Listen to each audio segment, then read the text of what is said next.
I Am the Swarm. Author, Quantum Wizard. Chapter 191, The Beginnings of a Base. The shells of these reconnaissance flying bugs were dark red, incorporating genetic material from the ecosystem of deep-sea volcanic zones, granting them exceptional heat resistance.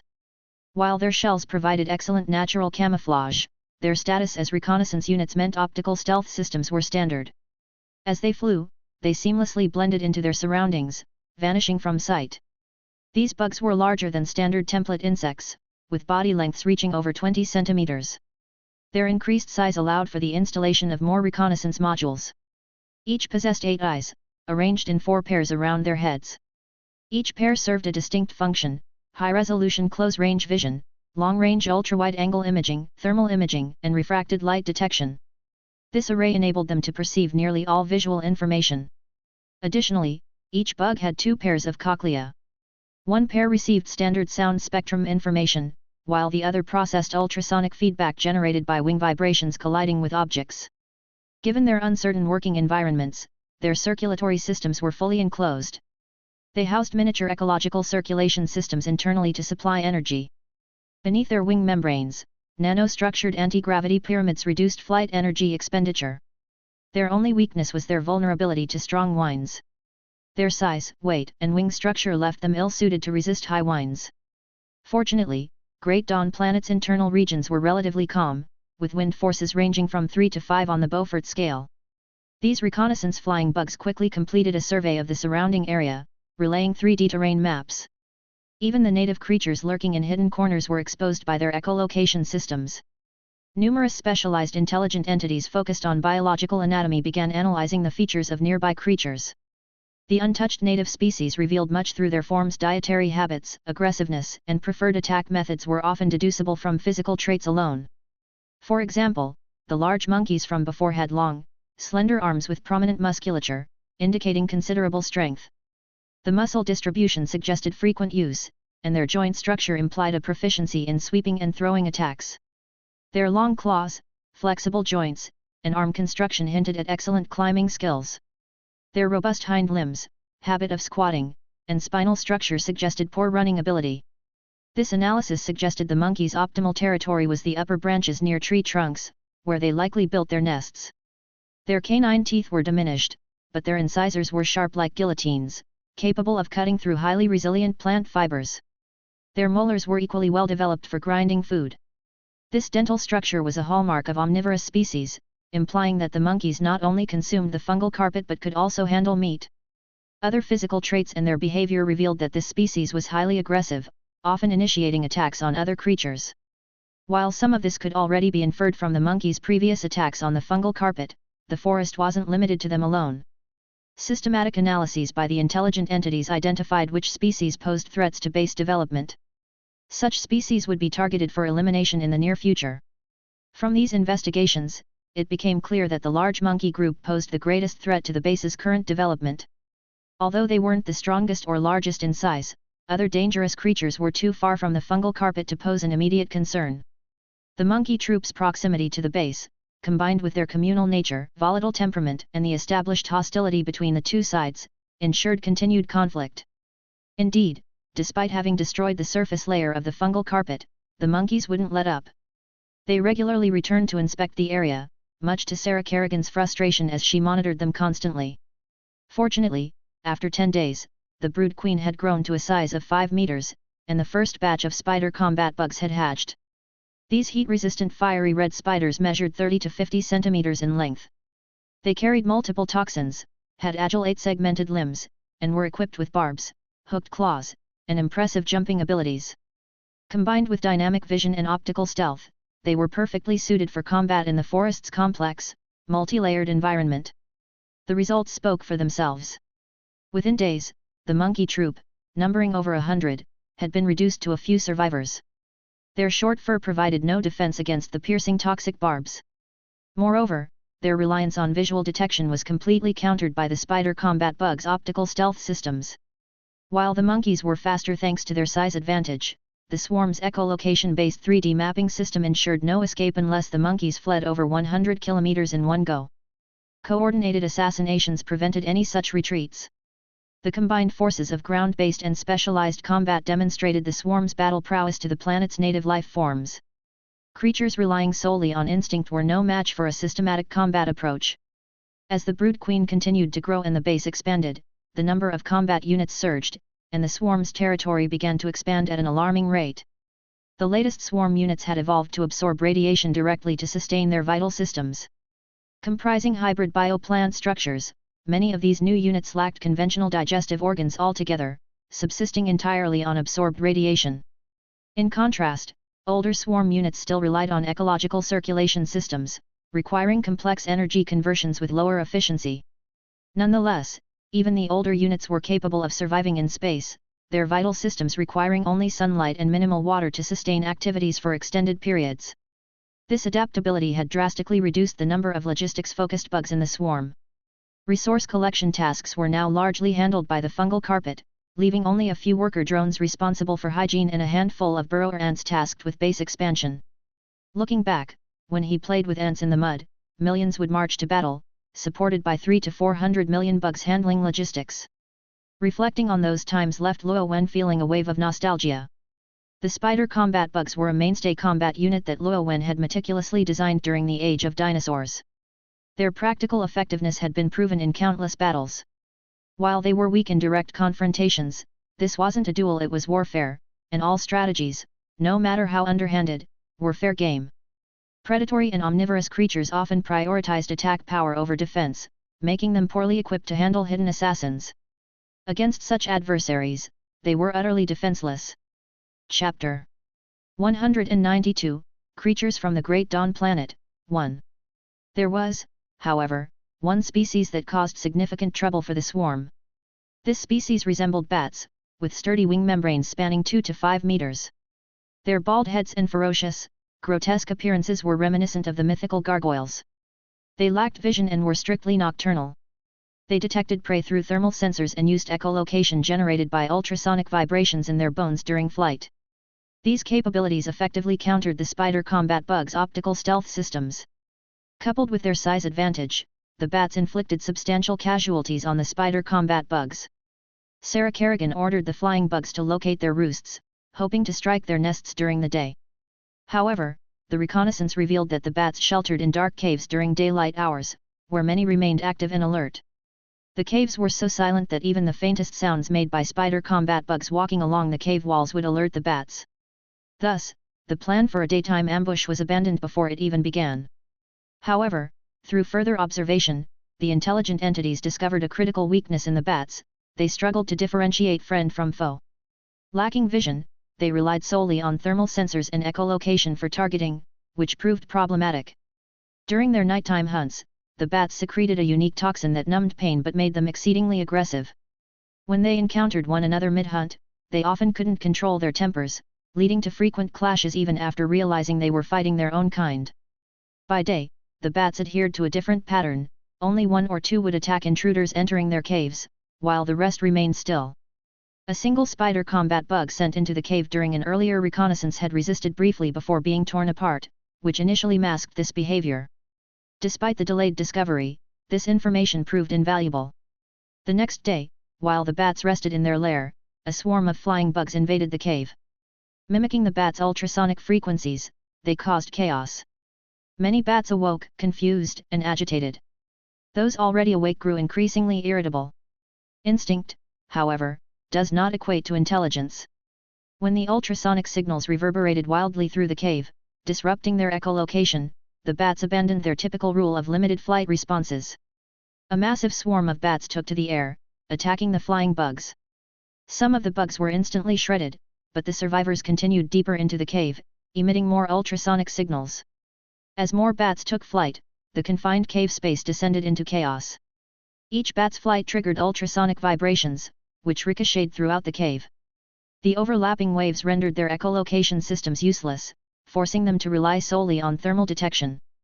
But the flying bugs, small and emitting negligible heat, effectively became invisible. The bats instead detected their fellow creatures, and the incessant ultrasonic noise drove them into a frenzy. Their toxin production accelerated, eroding what little rationality they had. Soon, one bat attacked another. Within moments, more joined the fray. A few bats managed to escape the cave, but most remained trapped in a violent melee. Hours later, with the bats severely weakened or dead, the spider combat bugs entered to finish the job.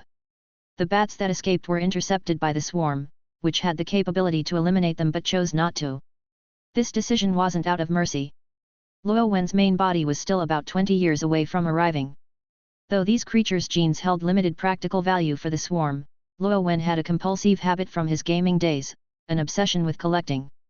Since the swarm's genetic database had no capacity limits and these genetic samples were easily obtainable, Luo Wen decided it was worth preserving them. The will of Luo Wen was the will of the swarm.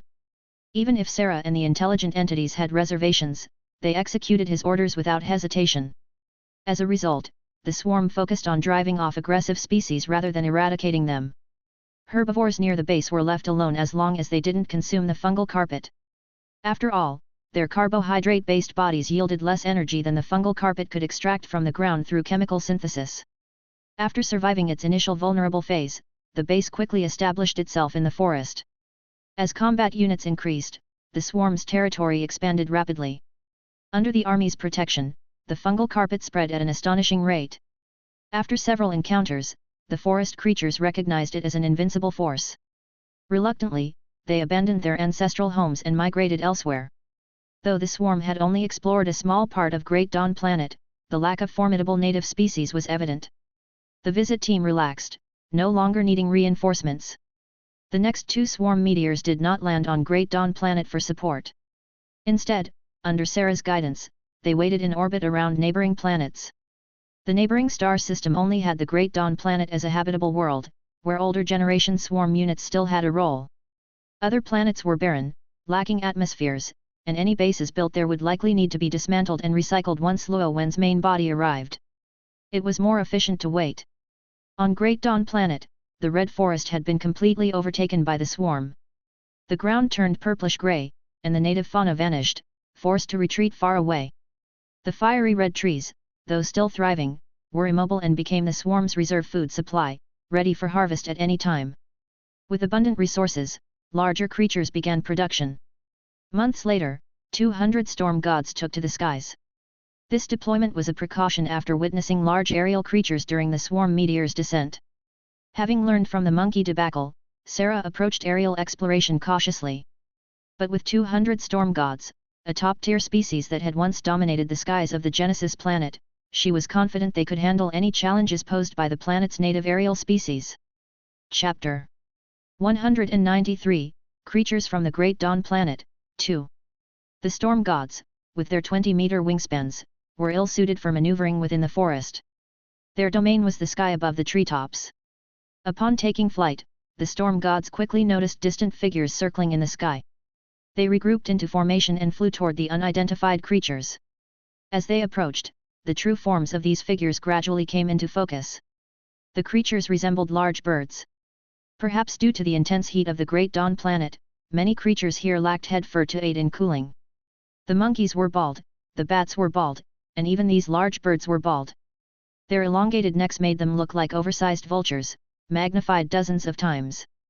Though slightly smaller than the storm gods, with wingspans of around 15 meters, their robust bodies suggested a heftier weight. Their sharp beaks and massive talons gave them an intimidating combat appearance. Soon, these giant birds noticed the approaching storm gods. A confrontation between two planetary aerial dominators seemed imminent. However, the ensuing events deviated from expectations. After emitting a series of sharp cries, the giant birds flapped their wings vigorously and fled. Luo Wen, observing from the shadows, found the scene amusing. The formidable storm gods, with their 20-meter wingspans, darkened the sky with their sheer numbers. The opposing flock, smaller in size and numbering only about a dozen, had no choice but to retreat when faced with such overwhelming odds. Sarah Kerrigan quickly understood the issue. The storm gods split into smaller groups, dispersing in various directions. If battle was temporarily off the table, gathering intelligence became the priority. By the next day, a basic topographical map of the continent was laid out before Sarah. Beyond the forest stretched an expansive plain, a grassland of interwoven red and green hues, dotted with sporadic massive trees. The forest occupied a small patch in the lower left corner of the continent. The grassland spanned the rest, its edges bordered by the ocean. The lush grassland supported a greater abundance of life, much of it concealed by vegetation averaging over 2 meters tall. Without the echolocation systems of the flying bugs, many creatures would have been challenging to spot. Amid the thriving biodiversity, several large species stood out. One particularly striking species, codenamed bull demons, resembled water buffalo. They measured 15 meters in length and stood 7 to 8 meters tall.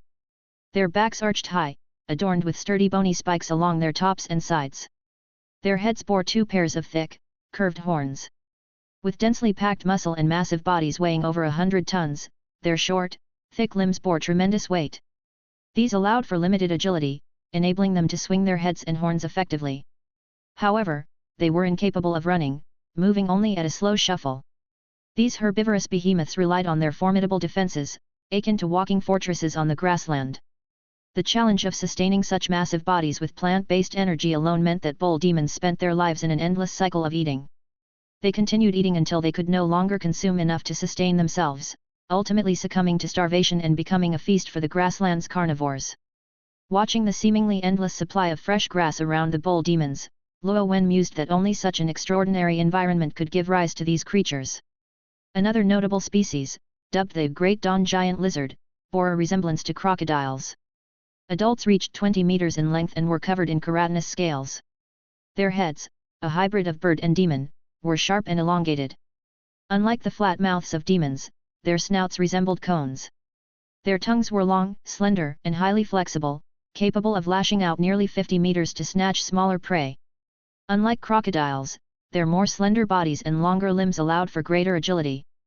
They could not only crawl quickly but also leap short distances. These creatures were relatively rare, typically inhabiting rivers and swamps. They primarily hunted bull demons, one of which could sustain a giant lizard for an extended period. Occasionally, they preyed on smaller creatures for variety. Most remarkable, however, was the true ruler of the grassland, a species codenamed feral dire wolves.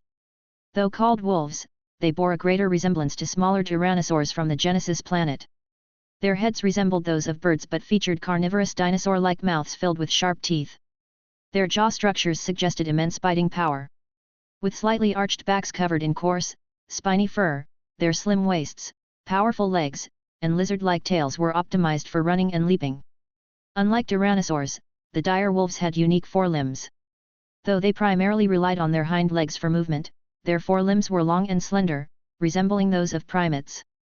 These limbs were capable of delivering powerful strikes, ending in sharp claws for added lethality. Dire wolves lived in packs ranging from 50 to tens of thousands, spread throughout the grasslands. Like biological harvesters, they consumed vast swathes of life. At the same time, they demonstrated an awareness of ecological balance. While they couldn't domesticate prey, they reduced predator numbers to sustain their food sources. Despite their size ranging from 2 to 5 meters, pack tactics and coordinated strategies ensured even the giant lizards avoided provoking them lightly. However, dire wolves' recognition of kin extended only to their own packs. When two packs encountered each other, battles were inevitable. The larger pack annihilated the smaller, while evenly matched groups fought until half their members perished. This behavior might well have been a method of controlling predator populations. Other species on the grassland were deemed unremarkable, unworthy of detailed mention. Initially, the intelligent entities had planned to remain confined to the forest, waiting for Luo Wen's main body to arrive. While species like the bull demons, giant lizards, and dire wolves seemed formidable, they would be no match once the Brood Queen updated its genetic library. For now, preserving these species for their genetic material took precedence. The swarm avoided causing excessive damage to their habitats. Chapter 194, Training Grounds. The spread of the fungal carpet caused severe disruption to native ecosystems. If it expanded beyond the forest into the vast grasslands, the once green expanse would soon turn purplish-gray. Most plants would vanish, harvested as nutrients for storage. Under such circumstances, even without the swarm actively targeting the native creatures, they would inevitably be displaced, just as the forest's ecosystem had been. With the fungal carpet's continued expansion, their habitat would shrink until extinction became a certainty, an outcome Luo Wen wished to avoid. Under the directive of the swarm overlord, the swarm halted its aggressive territorial expansion, redirecting its focus to stockpiling resources. Instead of pressing into the grasslands, the fungal carpet began to extend toward the ocean floor along the coastlines. Meanwhile, to provide Sarah Kerrigan with combat experience, the swarm organized skirmishes targeting carnivorous species. The encounter with the predatory bats on Great Dawn Planet had revealed a critical weakness: the bats' capabilities effectively countered the spider combat bug's optical stealth. Reflecting on potential future opponents, possibly spacefaring civilizations with access to similar bionic technologies, it became evident that assassin units might face limited utility. Confrontations would likely rely on direct engagements. The current Brood Queen's production rate was painfully slow, particularly given its underdeveloped state. It took Sarah a full year to assemble a usable force. The new combat unit was based on a medium predator from the dinosaur era, considered an ancestor of both wolves and dogs. These creatures resembled ferocious giant wolves, measuring over 2 meters in length and standing more than a meter tall at the shoulder. Surviving among dinosaurs required at least one exceptional trait. Their endurance was remarkable, allowing them to sustain speeds of 60 km per hour for over 30 minutes. If not for their inefficient cooling systems, they could have run for hours. On top of this template, Luowen integrated feline genetics, granting them explosive power. They could sprint at up to 90 km per hour over short distances. The feline genes also enhanced their agility and jumping ability. Their forelimb claws became sharp and curved like a cat's, complementing the canine jaw structure, making their strikes and bites highly lethal. However, their hind limb structure, more canine than feline, rendered them poor climbers. Fortunately, the open grasslands suited their capabilities perfectly. Their sensory abilities were exceptional. They possessed keen dynamic vision and heightened reflexes from feline genes, allowing them to anticipate enemy moves. Their olfactory cells numbered over 200 million, granting them the ability to detect tens of thousands of distinct scents, while their auditory faculties combined the strengths of both canine and feline biology. Though not as refined as echolocation, their hearing enabled precise sound discrimination in complex environments. Named terror wolves, these units were built almost entirely from biological tissue. Designed to adapt to diverse alien environments, they featured sealed internal systems with self-contained ecological circulation. While cost-efficient due to their lack of advanced technology, their large size necessitated massive initial eggs, resulting in slow production rates. After much effort, Sarah finally amassed a force of 10,000.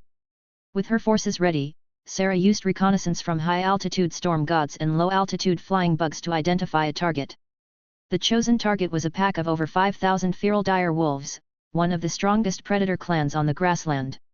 Occupying hunting grounds spanning millions of hectares, they thrived largely due to the abundance of bull demons, a vital food source. The terror wolves, numbering in the thousands, raced across the grasslands. Though concealed by the tall grass, the thunderous pounding of their paws echoed from all directions, striking fear into the hearts of nearby creatures, which quickly fled. One great dawn giant lizard, unwilling to back down, blocked their path. At over 20 meters long, the giant lizard posed a formidable challenge for the terror wolves. Their claws and teeth struggled to penetrate its robust defense, while its casual tail swings and head shakes inflicted significant casualties. Eventually, sheer numbers overwhelmed the lizard, which was torn apart, but at the cost of over 100 terror wolves. While the losses were significant, the 10,000 terror wolves were primarily intended as Sarah's practice units, expendable if necessary. This campaign did not escape Luowen's attention. Future wars would not be confined to space. Planetary invasions and suppression of resistance would require extensive ground forces. Alongside assassin units like spider combat bugs, the swarm needed robust combat units capable of direct confrontation. Practical engagements provided critical data to refine these units and identify weaknesses.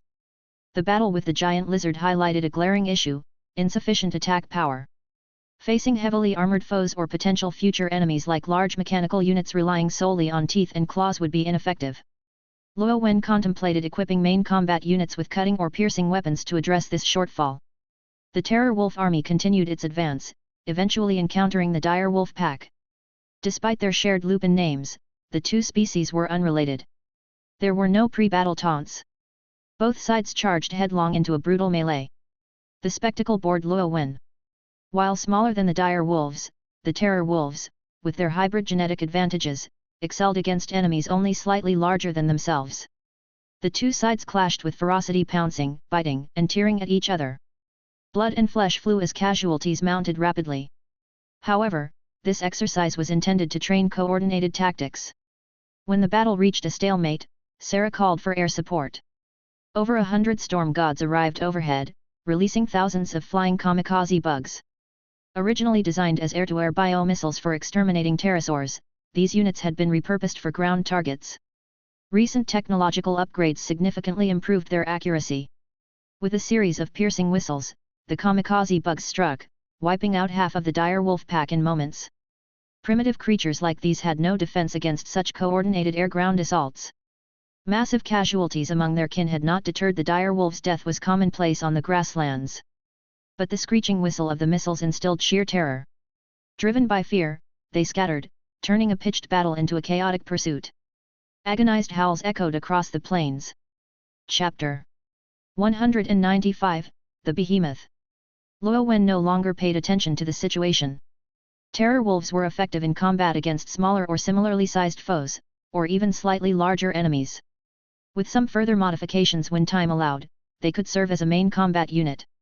But for now, he had no time to indulge in creating new units, because the swarm scouting units in the ocean had discovered an extraordinary entity. Although the Great Dawn planet had 5 continents, its oceans covered several times the land area. So, when the swarm's influence reached the coasts, the exploration of the oceans began immediately. The swarm hatched several scout units in the ocean, modeled after the odd-headed fish.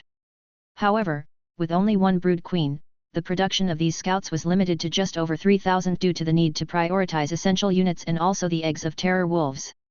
T/N, odd-headed fish was previously translated as monster-headed fish. Since the brood queen was immobile for now, the eggs were transported to the coast by the storm god after hatching inland. Fortunately, several fungal carpet seeds had been planted in advance along the coastline, ensuring their early supply lines. Thousands of odd-headed fish released into the ocean were but a drop in the bucket. Their numbers were insufficient for thorough reconnaissance, providing only a rudimentary survey of the ocean's environment and species. A detailed exploration would have to wait until Luo Wen's main body arrived, establishing a brood nest and bolstering the ranks of the brood queens. The marine ecosystem of Great Dawn Planet was peculiar. Along the coastal forests, the shallow seas seemed relatively normal, home to small-sized organisms. But the shallow waters near the grassland regions were different. Odd-headed fish discovered a massive, octopus-like creature a few dozen meters offshore. These creatures measured an astonishing 30 to 40 meters in length. Their tentacle count wasn't limited to 8 but hovered around 10. Based on prior experience, such enormous beings shouldn't be able to find enough food in the shallow seas. This observation held true to some extent. However, these colossal octopuses had developed a unique solution. Their robust tentacles enabled them to hoist their bodies ashore to hunt. Through the perspective of a scouting flying bug, Luo Wen witnessed one of these octopuses crawl onto land and drag a bull demon back into the water. Despite the bull demon's formidable defenses, they seemed useless against this predator, rendering it a mere source of meat. It wasn't just land creatures, even marine organisms forcibly integrated the bull demons into their diets. Luo Wen wondered about the design of the octopus template. Why was it so universally favored?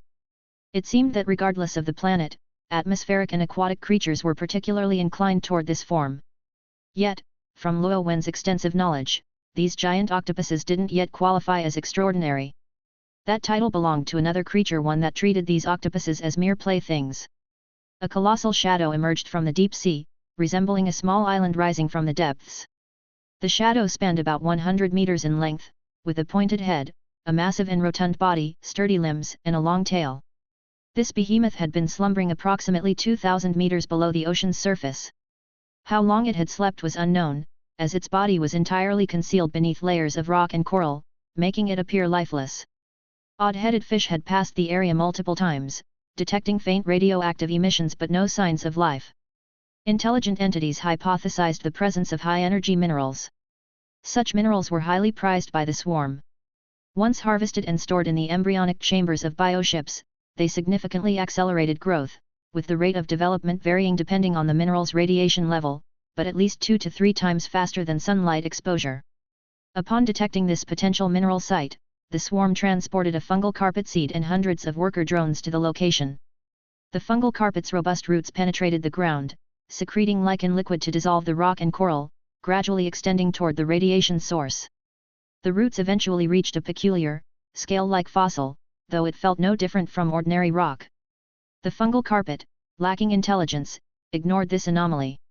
However, the listeners monitoring the swarm network noticed the irregularity and reported it.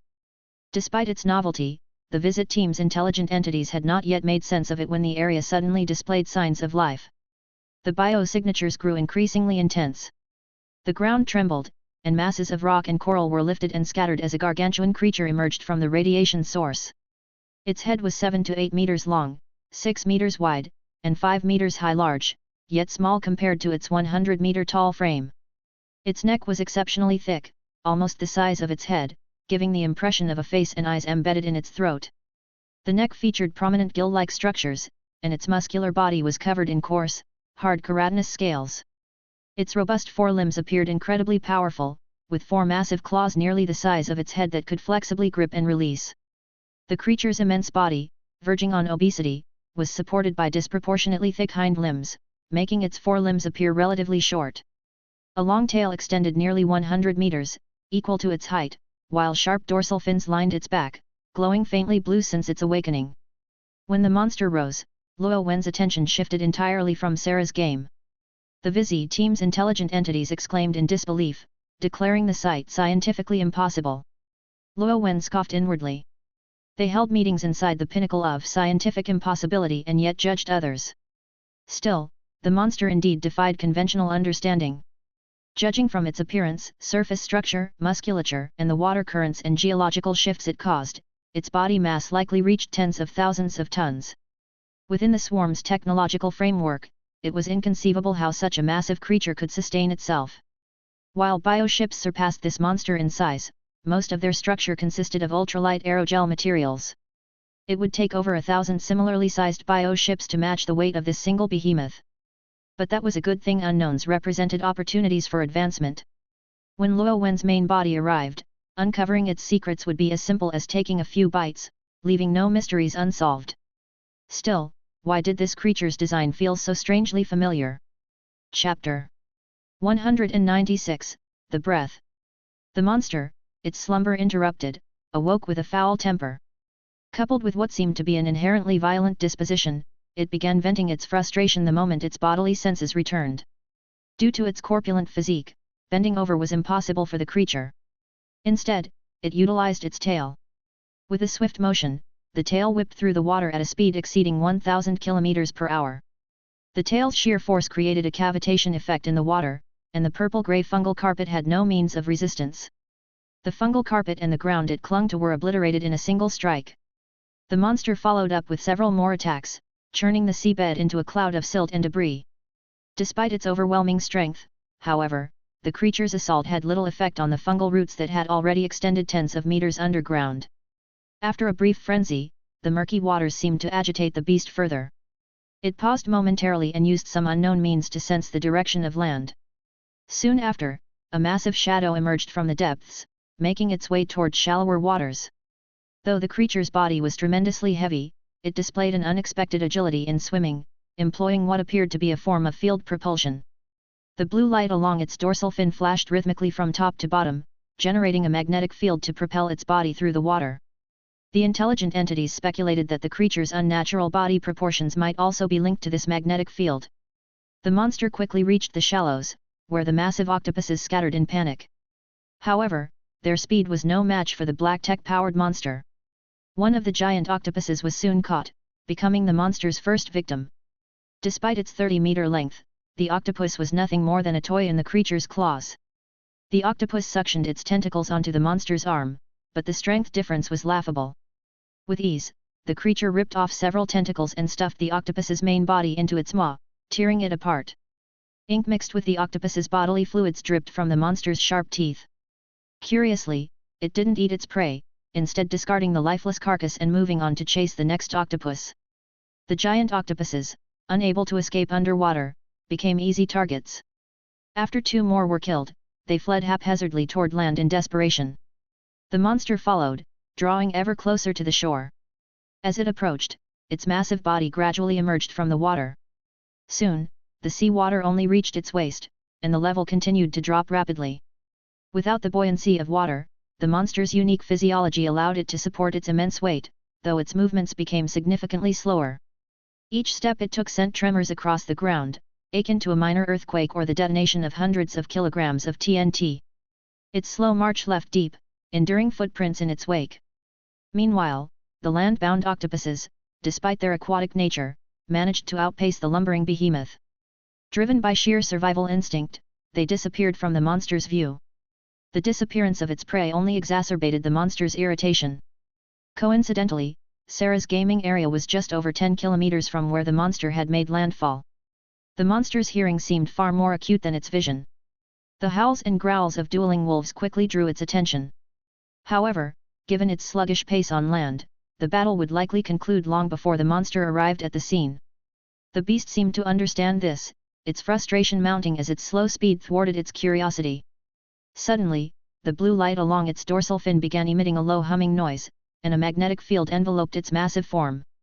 Its immense belly started glowing faintly red. Woo woo woo woo woo, the hum grew louder and faster.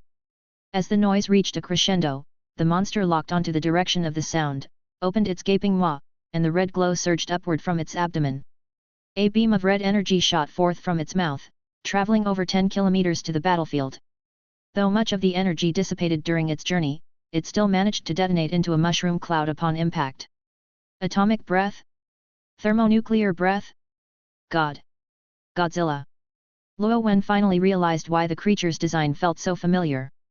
It bore a striking resemblance to Godzilla. Although it couldn't possibly be the real thing, the resemblance was uncanny. Far away, aboard a drifting mechanical spaceship in outer space, a pale blue humanoid being emerged from a stasis pod. The extended slumber had left his body weak and his mind groggy.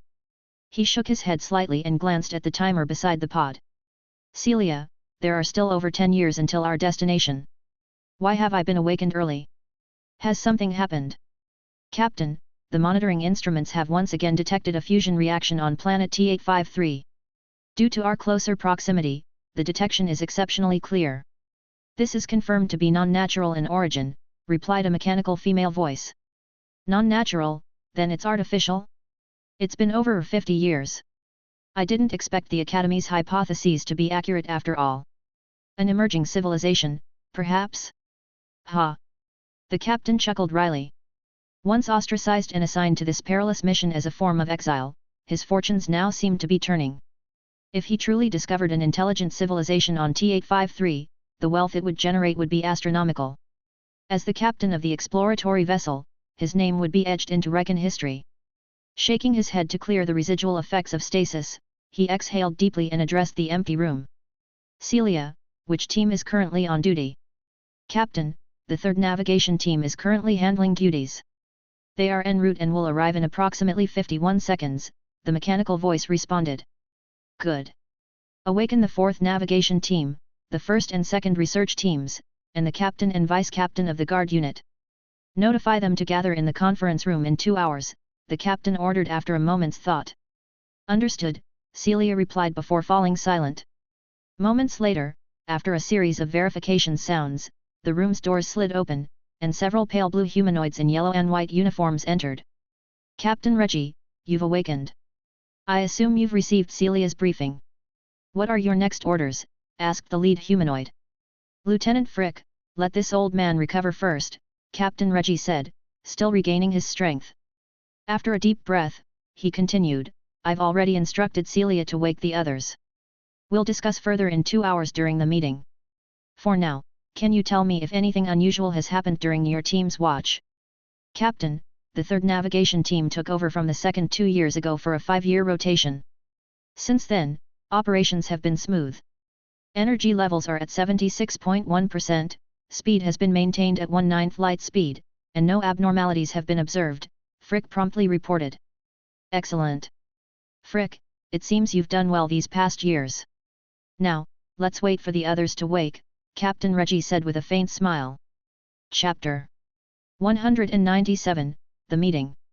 2 hours later, in the conference room at the bow of the spaceship, Captain Reggie, clad in a sleek uniform, surveyed the 20-odd crew members present.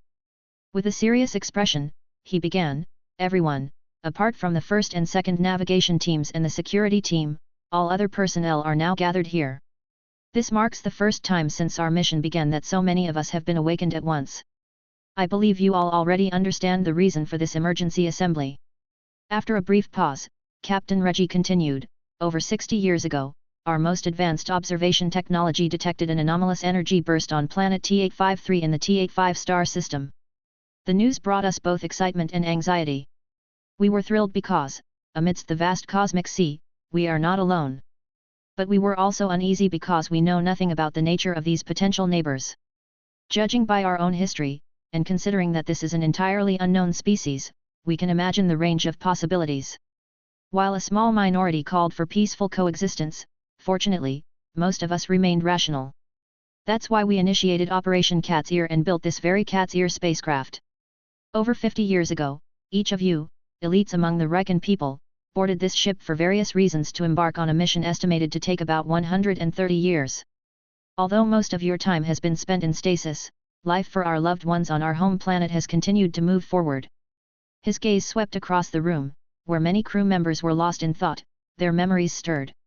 He continued, even though the Recon people's lifespan has extended to over 300 years thanks to advances in genetic technology, and our homeworld's science and technology may have advanced further during our journey, things will inevitably have changed when we return. It will no longer be the world we left behind. But if we succeed in this epic mission, wealth, power, and everything we've sacrificed will be returned to us many times over. Captain Reggie painted a grand vision for the crew, stirring their enthusiasm. The adrenaline of those just awakened began to surge as they imagined the future. Once he had lifted their spirits, he continued, after the initial energy burst observation, the Federation took this matter seriously and convened a team of nearly 10,000 experts across various fields. Their analysis concluded that the energy burst on planet T853 was likely a small-scale nuclear explosion caused by intelligent beings. While some speculated that the species might already possess advanced fusion technology that we had previously failed to detect, the consensus among most analysts was optimistic. Judging by the intensity and frequency of the bursts, it was inferred that the species was still in the early stages of studying fusion reactions. Based on our own technological timeline, this placed their technological development roughly 300 years behind ours. Our mission, therefore, is to confirm this hypothesis. However, after we departed, there were no further energy bursts observed from planet T853. This was highly unusual. A civilization undergoing development invariably produces experimental anomalies that register abnormal energy signatures. I have maintained communication with the home world after each awakening. Over time, as interest in the anomaly waned, some scholars even proposed that the initial energy burst was a rare natural phenomenon. The lack of subsequent bursts led to declining attention, and perhaps soon, we might have been completely forgotten. The room, initially brimming with optimism, grew somber as Reggie revealed classified information. Only the captain and the ship's primary AI had access to such knowledge. But fate has smiled upon us. Recently, planet T853 exhibited another energy burst. This time, at a closer range, our data collection was more comprehensive. We can now confirm that this is not a natural phenomenon, it is artificial. If we seize this opportunity and uncover more information, the Recon people may gain an extraterrestrial colony, heralding a new chapter for our civilization. And every one of you here will be immortalized in history. The room erupted into applause as the crew rose to their feet, energized by the captain's words. Reggie motioned for silence and continued, before we celebrate prematurely, let us focus on our mission. Victory is within reach, but complacency is not an option. The crew nodded solemnly. The examples of others who had failed at the final hurdle were fresh in their minds. Completing this mission would make them heroes of their civilization, granting them immunity to any future repercussions. Captain Reggie, should we transmit the collected data back to the home world? Someone inquired. Given the immense energy costs of interstellar communication, only the captain had the authority to decide. During the time before all of you were awakened, I instructed Celia to transmit the observed data to the home world. The home world should soon detect this anomaly as well and send us a response. However, considering our communication speed, it will take years for their message to reach us, Reggie explained. The Recon people's communication relied on electromagnetic waves traveling at the speed of light. While delays were negligible within their home star system, interstellar communications faced significant latency. The Cat's Ear ship, the pinnacle of Recon technology 50 years ago, housed a range of facilities, observation rooms, communication rooms, the captain's quarters, command centers, rotational crew rooms, weapon bays, and various recreational areas including gyms, restaurants, baths, cinemas, and hospitals. Its weapons system, limited by its non-combat designation, comprised space torpedoes, close defense cannons, 2 laser main guns, and multiple secondary guns. Its propulsion relied on massive solar sails crafted from ultra-thin, self-repairing Illinois resin, capable of gradually accelerating the ship to 1/8 the speed of light.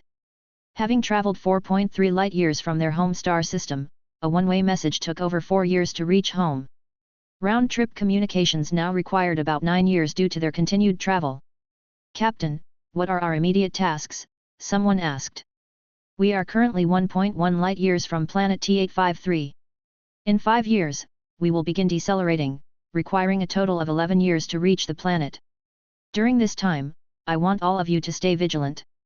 Navigation teams 3 and 4 will merge, as will teams 1 and 2, each rotating every 3 years. Research teams must maintain at least one active group. The security team will fully awaken in 8 years for recuperative training. As for me, I will alternate 6 months of wakefulness with 6 months of stasis. Are there any questions?" Reggie outlined the tasks. "Captain, no questions," the crew replied in unison. Chapter 198, Big Brother Godzilla. On the Great Dawn planet known to the Riken people as Planet T853, Luo Wen remained completely unaware that a reconnaissance ship from another civilization had approached within 1 light-year of the neighboring star system. The swarm's observational technologies were all based on Luo Wen's implementation of mature theories into biological frameworks. Early on, much of this knowledge came from the rat folk's theoretical systems. Only decades later, as more intelligent entities specialized in these fields, did the swarm begin developing its own research methodologies. However, due to the guided technological development of the rat folk, their scientific advancements were heavily skewed, leaving them severely lacking in observational capabilities. Thus, despite the Genesis star system being slightly closer to the neighboring star system than the Riken star system, no energy signatures had ever been detected there. That is, until Luo Wen saw it firsthand through the perspective of a scout bug. Nuclear breath? Godzilla. Luo Wen was stunned. This was utterly unscientific. Here, on this world, existed a creature strikingly similar to one from his memory. He promptly named the beast Godzilla. After unleashing one long-range nuclear blast, Godzilla seemed unsatisfied. The blue glow along its dorsal fins, which had only just started to dim, began flickering faster again. The air filled once more with the intensifying hum. After about 10 seconds, energy gathered, and Godzilla opened its maw to unleash another thermonuclear breath. Another mushroom cloud erupted several kilometers away. The twin mushroom clouds wiped out most of the feral dire wolves and terror wolves. Only a few were thrown far enough by the blast wave to survive, but they were contaminated by nuclear radiation, their survival prospects uncertain. A year's worth of toys painstakingly raised were decimated by 2 blasts of radioactive spit from an unknown creature. The enraged ratfolk Empress nearly teleported to the scene to fight Godzilla herself. Naturally, Luo Wen stopped her from throwing her life away. This behemoth could not die yet. Such an existence, beyond the apex of the food chain, might not have a second counterpart on this planet. Luo Wen and the intelligent entities even suspected it was not a native species. With Luo Wen's primary body still about 20 years away from arrival, he needed Godzilla alive to keep the ingredients fresh and their flavor intact. That said, a probing attack was necessary. Luo Wen doubted the current unit combinations of the swarm on Great Dawn planet could pose any meaningful threat to this heavily armored monstrosity. However, attacking it could still yield valuable data. The storm gods, having just returned to base to reload after their bombing run, were now airborne again. Soon, over 100 storm gods hovered above the beast, their 20-meter wingspans casting a massive shadow on the ground below. Godzilla sensed the anomaly above but, due to the design of its head and neck, found looking upward a challenge. After its 2 venting blasts, Godzilla's temper had calmed somewhat, but it was quickly riled up again. The beast's grotesque dorsal fins began flashing ominously, and the humming intensified. Godzilla strained to tilt its head upward, then unleashed another nuclear breath. The storm gods, having already dispersed and ascended as soon as Godzilla began its telltale pre-attack motions, mostly escaped the blast zone. Only a few unlucky ones were caught within the explosion, while the rest were merely blown far away by the shockwave, sustaining minimal damage. During Godzilla's attack interval, the storm gods regrouped and returned, each deploying flying kamikaze bugs from their backs. This was currently the swarm's most powerful offensive strategy on Great Dawn planet. The sky filled with the distinctive whistling sound of the diving kamikaze units. While this sound struck terror into the feral dire wolves, it did little to faze Godzilla. In an instant, the flying kamikaze bugs detonated upon Godzilla's massive body, creating countless explosions. Yet, despite their formidable impact, the blasts failed to penetrate Godzilla's armor. The attack, however, pushed Godzilla into a berserk rage. It let out a deafening roar, and its dorsal fins seemed to transform into glowing blue crystals. The red light in its belly spread across its entire abdomen, nearly seeping through the gaps in its scales. Then, it unleashed a nuclear breath far more potent than its previous three. As Godzilla swung its head, the beam carved a fiery line across the sky. The resulting explosion caused catastrophic damage, far exceeding the earlier blasts. Many storm gods caught in the aftermath were reduced to ash. Seeing that even their most powerful attack couldn't harm Godzilla's armor, Luo Wen deemed further testing pointless. The storm gods, having completed their bombing mission, began their retreat. Godzilla, too cumbersome to match their speed, could only vent its frustration by firing 2 more thermonuclear breaths in their direction. Finally, it surveyed its surroundings. The grassland, regardless of where its inhabitants ranked in the food chain, had fallen silent. The once vibrant plain was eerily still, save for the sound of the wind rustling through the grass. With no more targets, Godzilla vented 2 final nuclear blasts before retreating into the sea, swimming back toward the deep ocean. Watching Godzilla's massive form disappear, Luo Wen mused that he would have to wait until his main body arrived to deploy large bioships. He refused to believe Godzilla's armor could withstand electromagnetic cannon fire. Even if it could resist the small calibers of Hawk-class ships, could it survive the firepower of Flying Dragon-class ships? And if those failed, what about the megastructure-level weapons? For now, Luo Wen decided to let Godzilla roam freely for a few more years. All nearby odd-headed fish were summoned to tail Godzilla, ensuring it was under constant surveillance. "Captain, we've detected another series of energy reactions on planet T853. In just 30 minutes, there were 6 fusion reactions," the mechanical voice of Celia suddenly announced.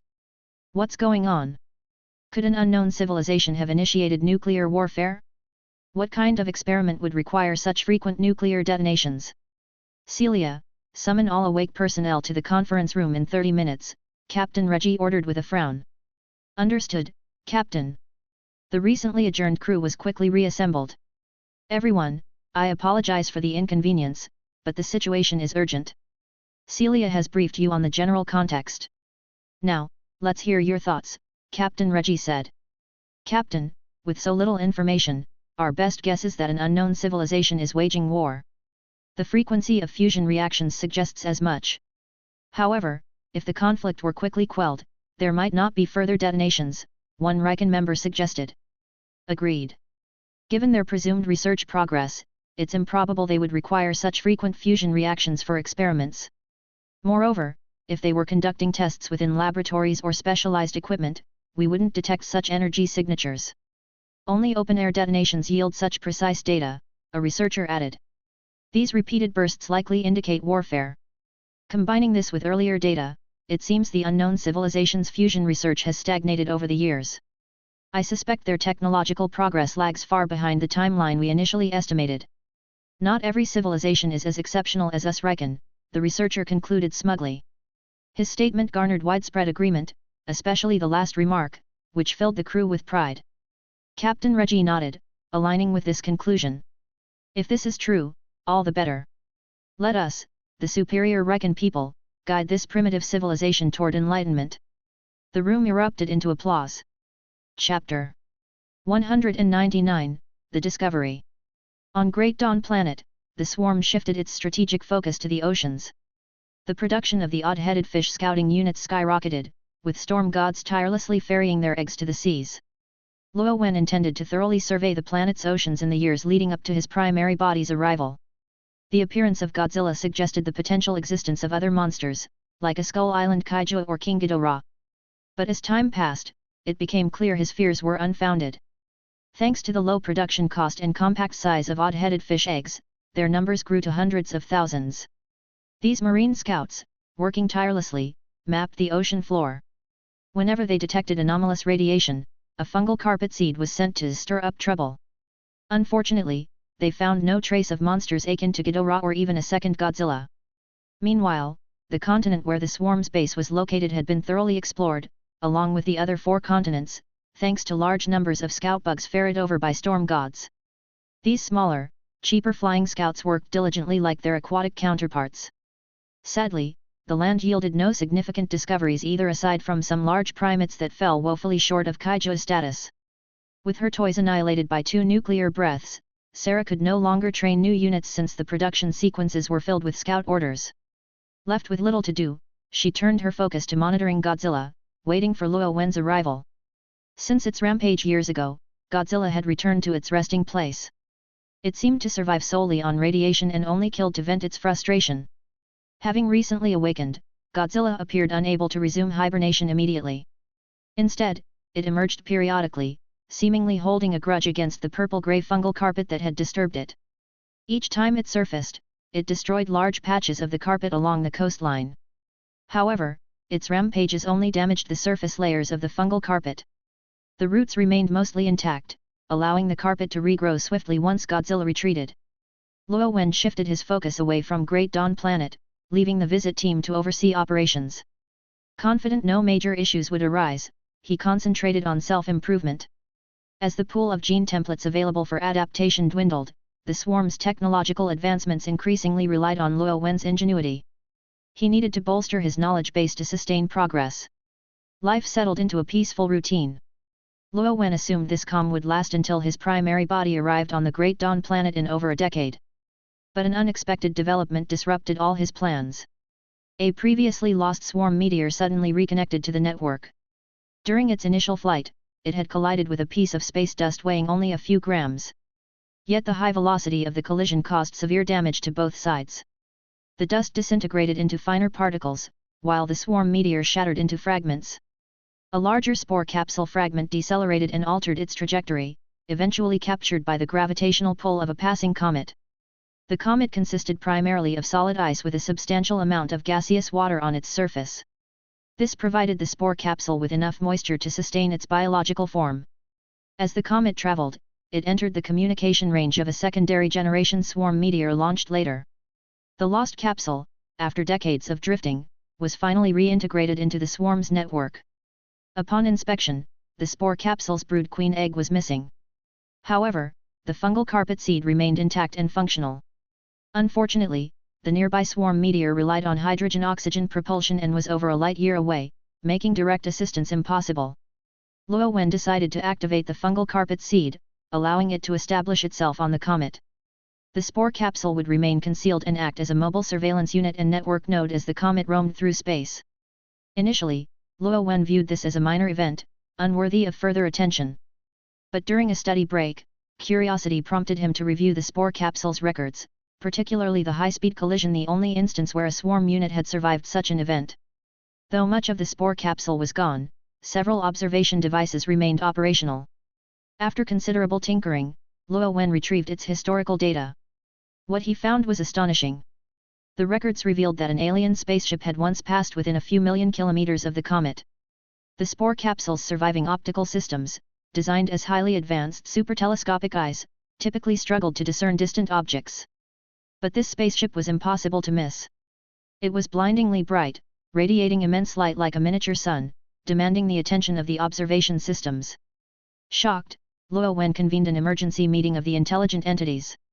In addition to the standby visit team, specialists in sociology, psychology, and other fields were summoned, amassing nearly 3,000 participants. With the visit team included, the total number of intelligent entities neared 30,000, an indication of how seriously Luo Wen regarded this matter. This marked the swarm's first encounter with an alien civilization. Judging by the ship's capacity for interstellar travel, its technological level was undoubtedly advanced. Analysis of the video footage suggested their technology might even surpass the swarm's. Calculations based on the spore capsule's observational distance and the size of the luminous object indicated that the alien ship was at least tens of kilometers long and capable of traveling at over 1/10 the speed of light. While the swarm could achieve such speeds for small bioships using electromagnetic launch platforms or traditional orbital slingshots, it was incapable of propelling larger ships at those velocities. Moreover, the footage showed the alien vessel utilizing its own propulsion system, unlike the swarm's reliance on external accelerators. The swarm's bioships, even with their electromagnetic propulsion, could neither sustain such speeds nor maintain interstellar travel outside their home star system. The alien ship's location between two star systems in interstellar space indicated it had likely originated from at least a neighboring star system. If it had come from a distant system, the implications were even more concerning. Even considering just the ship's size, propulsion, and range, the alien civilization's technological capabilities far exceeded those of the swarm. If the technological gap spanned several generations, a single one of their ships could annihilate the swarm's current forces. And that was a scenario Luo Wen could not afford to let unfold. Chapter 200, Speculations, 1. At the moment, the displayed footage didn't reveal what kind of weapons the opposing side might have. Surrounded by a glowing energy field, it was impossible to discern whether it was a mechanical construct or a biological entity. Overlord, based on the data extracted from the footage, our calculations suggest that the target is heading toward the neighboring star system. At its observed cruising speed, it would take approximately 5 years to reach the outskirts of the Great Valley planet. And that is assuming the ship doesn't accelerate. Currently, we have no information on the target's maximum speed, so we can't estimate its fastest arrival time to the neighboring star system, reported an intelligent entity specializing in stellar observation. As the leader of a 200-person research team, he was adept at deducing various data points from celestial angles and positions. Luo Wen nodded, signaling the others to continue. Overlord, the alien vessel in the footage lacks a visible exhaust trail, making it impossible to determine the propulsion technology behind it. Perhaps their engine technology surpasses our current understanding, said Covey. Luo Wen recalled Covey as one of the first to integrate into the swarm network. In life, he had been the chief engineer for the first-generation rocket engines of the Rat Folk. After becoming an intelligent entity, he now led research in related fields. His conclusion reflected the consensus of his propulsion research group. The situation appeared increasingly unfavorable. Overlord, our analysis indicates that the unknown civilization likely detected the energy burst from Godzilla's breath on the Great Dawn planet. Such abnormal energy emissions would be highly conspicuous to advanced observational instruments, Morgan interjected. He paused before continuing, our swarm's technological capabilities in this area were previously underdeveloped, with limited observational range. That's why we didn't detect similar energy bursts on the Great Dawn planet before. As a living organism, Godzilla must have used such a thermonuclear breath attack before. However, we can't determine how long ago it happened or which specific emission the unknown civilization detected, prompting them to send a ship for investigation, Morgan added, glancing at Luo Wen. It's possible they observed an energy burst from centuries ago, and after a prolonged journey, have only now arrived. Alternatively, they may have detected it while passing by and decided to investigate. After Morgan spoke, a discussion erupted among the intelligent entities, with group leaders taking turns to voice their opinions. But this theory is contradictory. Technology cannot reach advanced levels with severe imbalances in development, one intelligent entity argued. Indeed, if a civilization can observe such energy bursts from vast distances, its technological level must be extraordinary. Moreover, given their travel speed, it's unlikely they are merely passing by. At such speeds, interstellar travel must have specific goals, as their technology wouldn't allow for aimless wandering, another entity concurred. How is that impossible? Have you forgotten about our swarm meteors? They use random trajectories, a different entity countered. Our swarm is an exception. Sociologically and economically, only a civilization with a supreme will like ours can afford to waste resources so extravagantly, another entity retorted. Are you accusing the Overlord of wastefulness? You're twisting my words. That's not what I meant. Then what did you mean? Luo Wen recognized the two entities, who had frequently clashed even before becoming intelligent entities. Now, their arguments often teetered on the edge of escalation. Sensing the rising tension, Luo Wen intervened. With a thought, he assigned one to an aphid and the other to a worker ant, putting them to work harvesting and licking sugar. The menial tasks were designed to foster camaraderie and resolve their differences. The lesson was effective. Other intelligent entities with similar disputes suddenly found common ground, the atmosphere shifting into a camaraderie of shared purpose. Even the two quarrelsome entities, once returned to the meeting room, were visibly changed, united in mutual understanding and refraining from mentioning the incident. Overlord, one of them began, there's merit to Tumani's argument. A highly developed civilization would naturally consolidate resources to drive progress. Such an approach demands unified ideology. If the opposing side is an advanced civilization, there's a significant chance their ideology aligns with our swarm. Agreed, Overlord, Tumani echoed. The brief observation period doesn't confirm their observed speed as their maximum. If they are an advanced civilization using special means to traverse vast distances, then the data we have could be entirely misleading. That scenario seems unlikely. If their technology allows spatial traversal, they should have come to investigate long ago. However, we can't rule out the possibility that their technology only recently achieved a breakthrough, an entity remarked. My group also believes the probability of them being an advanced civilization is low. If their technology were that advanced, they would only need to send a reconnaissance unit instead of deploying such a massive vessel. Perhaps this is their reconnaissance ship? A creation of some giant biological civilization. Though unlikely, we cannot discount the possibility. But if they could traverse space directly, why not jump straight into the neighboring star system instead of stopping in the void? Maybe solar system environments are unsuitable, with too many obstacles. We don't understand the principles of spatial traversal, so there could be unknown limitations. Then why are they so far away? At its current speed, the ship will take 5 years to enter the neighboring star system. That's a valid question. Could it be another limitation? At this point, we can't confirm that they are an advanced civilization.